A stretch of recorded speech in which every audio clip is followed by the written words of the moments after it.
ওয়াতাওয়াসাউ বিল হকের তাফসীর হচ্ছে ওয়াতাওয়াসাউ বিদীনিল হক। দ্বীনে হকের মধ্য দিয়ে তোমরা পরস্পরকে উপদেশ দিতে থাকবে, মরা পর্যন্ত দিতে থাকবে। এই দ্বীনে হকের উপদেশ দিলে কি হবে?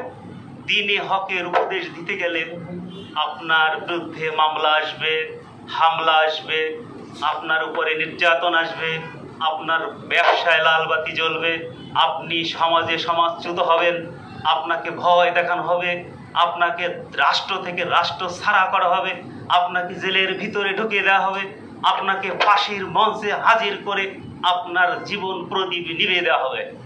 এরপরেই আল্লাহ বলেছেন ওয়াতাওয়াসাউ বিস-সাবর, যত কিছুই আসুক না কেন ধৈর্য ধরবে, ধৈর্য।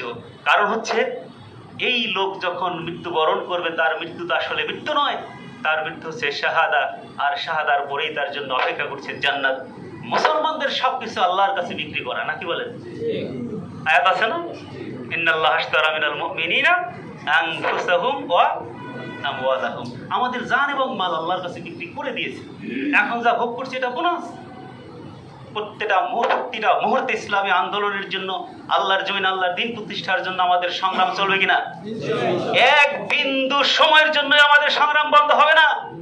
আমাদের বিরুদ্ধে যত ষড়যন্ত্র করা হোক, যত ভয় দেখানো হোক, জামাত ইসলাম, বাংলাদেশ জামাত ইসলামের একজন কর্মীও বসে থাকবে না ইনশাআল্লাহ। আল্লাহর জমিন আল্লাহর দ্বীন যতদিন প্রতিষ্ঠা না হয়, আমাদের তাজা রক্ত এই জমিনে ঢেলে দিতে প্রস্তুত আছে ইনশাআল্লাহ। ঢাকা 2 আসনের সম্মানিত ভাই, ইসলামী আন্দোলন প্রতিষ্ঠার জন্য, ইসলামী সমাজ প্রতিষ্ঠার জন্য জান মাল কুরবান করে দিচ্ছেন দিন এবং রাত। আমরা কি তার সাথে থাকতে প্রস্তুত আছি? প্রতি বাড়িতে অলিতে গলিতে সব জায়গায় গিয়ে প্রতিটা মানুষের কাছে ইসলামের মেসেজ আমাদেরকে দিতে হবে ইনশাআল্লাহ। আল্লাহর দ্বীন বিজয় হবে একেবারে খুব কাছাকাছি, আপনারা বিজয়ের একেবারে দ্বার প্রান্তে। চার দিক থেকে বিজয়ের সুবাতাস, সুঘ্রাণ আপনাদের নাকের কাছে কি পৌঁছায় না? অবশ্যই পৌঁছচ্ছে ইনশাআল্লাহ। আল্লাহ কবুল করুক আমাদের ভাইকে। আল্লাহর কাছে এই আবেদন রেখে আমি আমার সংক্ষিপ্ত কথা এখানে শেষ করছি। আসসালামু আলাইকুম ওয়া রাহমাতুল্লাহ।